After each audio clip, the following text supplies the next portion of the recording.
এক ব্যক্তি তার 10 কাঠা জমির পিছনের থেকে 4 কাঠা জমি সাথে 8 ফিট রোড দিয়ে বিক্রি করার ঘোষণা দেয়। এই ঘোষণা মোতাবেক এক ভদ্রলোক বিক্রেতার সাথে দেখা করে এবং জমি দেখে পছন্দ হয়। এরপর বিক্রেতা ক্রেতা একেবারে বন্ধু হয়ে যায়, হাসি খুশি।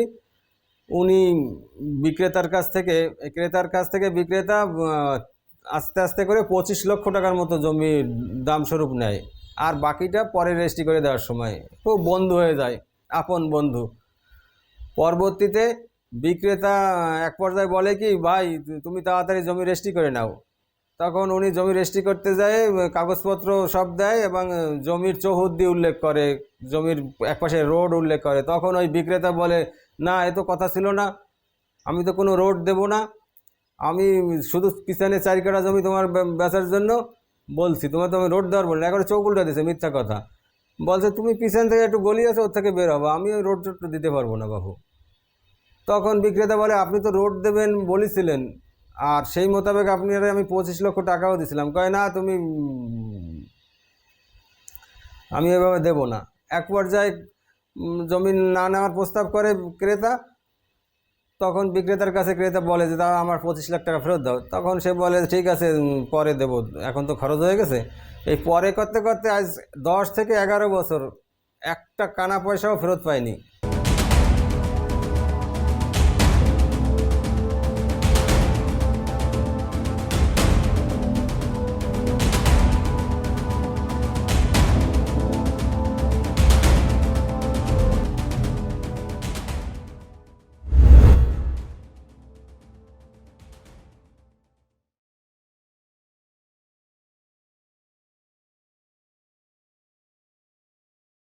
আসসালামু আলাইকুম সম্মানিত ভাই বোনেরা, আপনারা শুনছিলেন একজন বিক্রেতা একজন ক্রেতাকে কিভাবে ঠকিয়েছে। এর বিস্তারিত এখন শুনবেন। এক বিক্রেতা তার 10 কাঠা জমি পিছনে 4 কাঠা সাথে 8 ফিট রোড দিয়ে বিক্রয় করার জন্য ঘোষণা দেয়। একজন সরল সোজা মানুষ ওইটা দেখে পছন্দ হয়, সে বিক্রেতার সাথে আলাপ করার পরে উভয় পক্ষ রাজি হয়।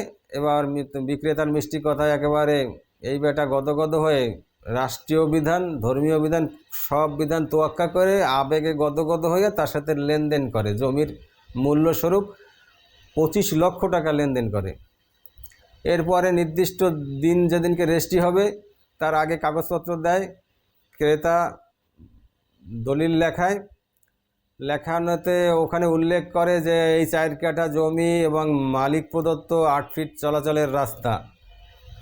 এর খসড়া যখন মালিক পায় তখন মালিক চিল্লায় ওঠে, হ্যাঁ ভাই, মানে একেবারে জায়গায় চোখ উল্টা দেয়, আপনার সাথে তো এরকম কথা ছিল না, আমি তো কোনো রাস্তা টাস্তা দেবো না আপনার সাথে কথা ছিল আপনি আমার 4 কাঠা জমি নেবেন, আর পিছন থেকে একটা গলি আছে সে থেকে আপনি বেরোবেন, আমি আপনার রাস্তা টাস্তা দেবো না, একেবারে জায়গায় মিথ্যা।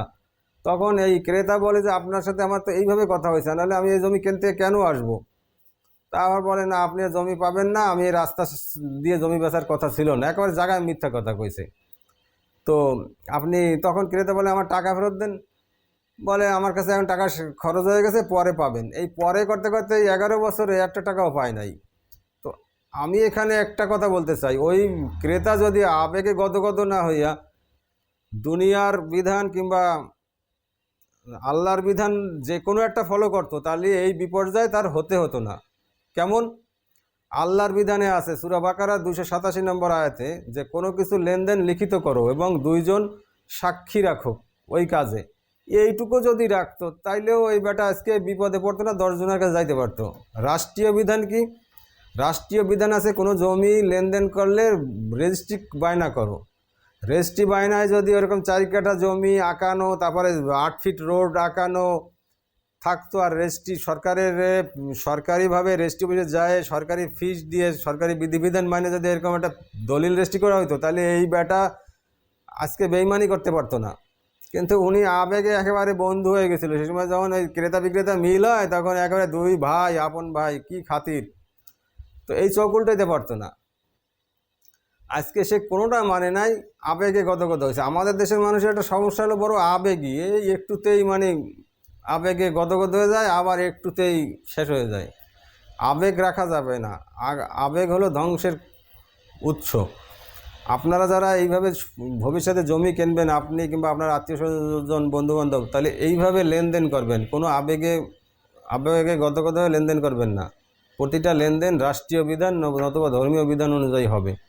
ওই লোকটা যদি রেস্টি বায়না করতো তাহলেও পার পাইতো, আল্লাহর বিধান মানতো, পার পাইতো। এমনকি একটা সাদা কাগজেও যদি একটা লিখিত থাকতো, আর ওনারে বলতো যে আপনারে আমি 25 লাখ টাকা দিয়েছি, আপনি একটা 25 লাখ টাকা চেক আমারে দেন, আমি মূল রেজিস্ট্রি সহ চেকটা ফেরত দেবো, এইভাবে লিখিত থাকলেও পার পাইতো। তো যাক, আবেগে গদগদ হয়ে লেনদেন করছে, আজকে সে ধরা, একটা টাকাও ফেরত পায় নাই।